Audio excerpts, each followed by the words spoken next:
तो आपका राजनीतिक सफर काफी अच्छे तरीके से बताने की कोशिश हमने की है, लेकिन थैंक यू। जाहिर तौर पर इसके पीछे एक संघर्ष भी है, क्योंकि लोग तो सिर्फ चिराग पासवान को उनके परिवार के साथ जोड़कर देखते हैं, लेकिन वो दिन भी हैं जब आपने संघर्ष किया।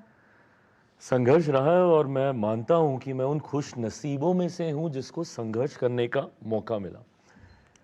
हम जैसे, और जब मैं हम जैसों का जिक्र करता हूं तो मैं नेपो किड्स की मैं बात करता हूं, जिनके बारे में कहा जाता है कि भाई इनको just by the virtue that you been born into a particular family आपको सब परोसा हुआ मिल जाता है प्लेट के ऊपर, and which is true also. मैं बिल्कुल भी कतई मैं इससे शाये हुए नहीं करूँगा। चीज़ें बहुत आसान हो जाती हैं, और होता क्या है कि जब आप उसी राह पे आप चलते रहते हैं तो आपकी काबिलियत को कभी एक्नॉलेजमेंट नहीं मिलती है। वो हमेशा इसलिए मिलती है कि आप उस परिवार से आते हैं। बट मेरे जैसे बहुत कम ऐसे खुशनसीब नेपो किड्स होते हैं जिनको इस परिवार में पलने बढ़ने के बावजूद एक ऐसा समय उनके जीवन में आता है जब उनसे सब छीन लिया जाता है।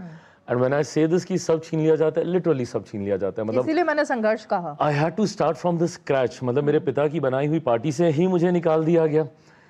घर परिवार जो टूटा वो अलग। ऐसे में एक नए नाम से पार्टी की शुरुआत करना रही। मुझे आई डिडंट इवन नो कि पार्टी को बनाया कैसे जाता है, मुझे ये तक भी नहीं पता था। वहाँ से मैंने इन चीज़ों को दोबारा अर्जित करना मैंने शुरू किया।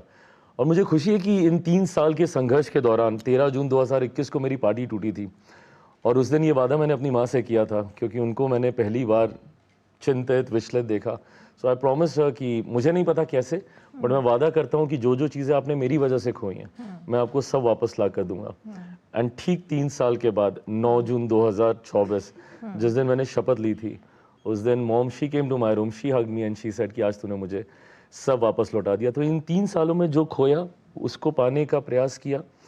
पार्टी के नेता कार्यकर्ताओं का साथ समर्थन इसमें खुल के मिला, और आज खुशी है कि एक बड़ी जिम्मेदारी प्रधानमंत्री जी के विश्वास पे निभा रहा हूँ।